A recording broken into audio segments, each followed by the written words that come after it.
नमस्कार दोस्तों, मैं दिलीप कुमार। दोस्तों, बीएसएससी सीजीएल 3 सचिवालय सहायक पीटी परीक्षा के तीनों पालियों का क्वेश्चन सोशल साइट्स पे वायरल था और बीएसएससी ने सिर्फ एक पाली की परीक्षा को रद्द किया है, जो कि 9 लाख स्टूडेंट्स के साथ नाइंसाफ़ी है, अन्याय है।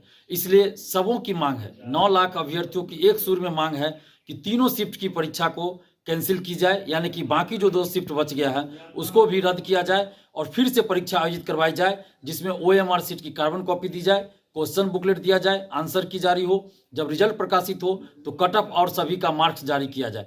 इन्हीं मांगों को लेकर 4 जनवरी 2023 को सुबह 11 बजे से पटना कॉलेज से एक शांतिपूर्वक पैदल मार्च निकाला जाएगा। ये महाआंदोलन हो रहा है। इस महाआंदोलन में आप सभी निश्चित रूप से शामिल होइए, क्योंकि ये पूरे बिहार के हक और अधिकार की लड़ाई है। ये किसी एक की लड़ाई नहीं है, ये पूरे बिहार के हक और अधिकार की लड़ाई है। इसलिए आप सभी से हम ये आग्रह कर रहे हैं, जितने भी छात्र छात्राएं हैं, बुद्धिजीवी हैं, अभिभावकगण हैं, सबों से आग्रह कर रहे हैं कि आप सभी इस महाआंदोलन में शामिल होइए और 4 जनवरी को 11 बजे पटना कॉलेज गेट पे पहुंचिए और वहां से हम लोग शांतिपूर्वक पैदल मार्च निकालेंगे।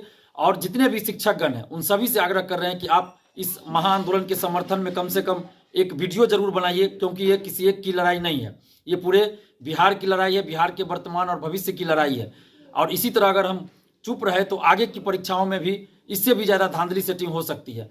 तो इसलिए अब चुप नहीं रहा जा सकता। ये 9 लाख स्टूडेंट्स सिर्फ 9 लाख स्टूडेंट्स नहीं है। जो बीएसएससी सीजीएल 3 में 9 लाख अभ्यर्थी है, वो सिर्फ 9 लाख अभ्यर्थी नहीं है, बल्कि इसके साथ साथ इनका पूरा परिवार है। और ये संख्या अगर इनके पूरे परिवार को मिला दिया जाए तो ये संख्या 50 लाख को भी पार कर जाएगा, 50 लाख से भी ज़्यादा हो जाएगा। तो इसीलिए आप सभी से आग्रह कर रहे हैं कि आप चुप मत बैठिए, इस अन्याय के खिलाफ, इस अत्याचार के खिलाफ, इस शोषण के खिलाफ हुंकार भरिए। और 4 जनवरी को सुबह 11 बजे तक, 10:30 से लेकर 11 के बीच में, यानी कि 11 बजे तक आप पटना कॉलेज गेट पे पहुंच जाइए। वहां से हम लोग शांतिपूर्वक पैदल मार्च निकालेंगे और हम बीएसएससी से और सरकार से आग्रह कर रहे हैं कि आप 9 लाख अभ्यर्थियों के भविष्य के साथ खिलवाड़ करना बंद कीजिए और इस परीक्षा को, यानी कि पूरी परीक्षा को रद्द कीजिए। जो दोनों पाली का अभी रद्द नहीं हुआ है, उस दोनों पालियों को भी रद्द कीजिए, यानी कि पूरी परीक्षा को रद्द कीजिए और फिर से पारदर्शी तरीके से परीक्षा को आयोजित करवाइए। और बीएसएससी ने जो सबूत मांगा है, बहुत सारे स्टूडेंट ने सबूत भी दिया है, लेकिन बीएसएससी से हम कहना चाहते हैं कि आपको नहीं दिख रहा है क्या?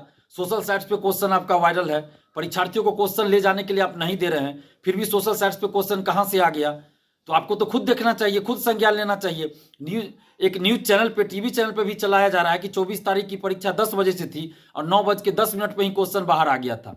तो और कितना सबूत चाहिए आपको? तो इसलिए आप 9 लाख अभ्यर्थियों के साथ न्याय कीजिए और इस पूरी परीक्षा को रद्द करते हुए पारदर्शी तरीके से पुनः परीक्षा आयोजित करवाइए। और आप तमाम छात्र छात्राओं से अपील कर रहे हैं कि आप 4 जनवरी को सुबह 11 बजे तक पटना कॉलेज गेट पे जरूर पहुंच जाइए, क्योंकि ये आपके हक और अधिकार की लड़ाई है, ये आपके आने वाले भविष्य की लड़ाई है। और ठंड भी बहुत ज़्यादा है, तो इसका मतलब ये नहीं कि आप घर बैठे रहिएगा। प्रकृति भी हम लोग की परीक्षा ले रही है, बीएसएससी और बिहार सरकार तो परीक्षा ले ही रही है, प्रकृति भी हम लोग की परीक्षा ले रही है। तो इस परीक्षा में हम सभी को डटे रहना होगा, हम सबों को इस परीक्षा में सफल होना है। तो इस परीक्षा को पहले देना पड़ेगा, यानी कि आंदोलन में आना पड़ेगा। 4 जनवरी को आपको आना पड़ेगा। ये मत समझिएगा कि हम घर बैठे रहते हैं, चलो कोई तो लड़ रहा है, तो फिर कुछ नहीं हो पाएगा। इसलिए आप सभी घर से निकलिए और 4 जनवरी को 10:30 से 11 के बीच में आप पटना कॉलेज पहुंचिए। 11 बजे से हम लोग वहां से पैदल मार्च निकालेंगे। आप सभी छात्र छात्राओं से अंततः फिर अपील कर रहे हैं कि आप 4 जनवरी को 11 बजे तक पटना कॉलेज गेट पे पहुंच जाइए। धन्यवाद। जय हिंद।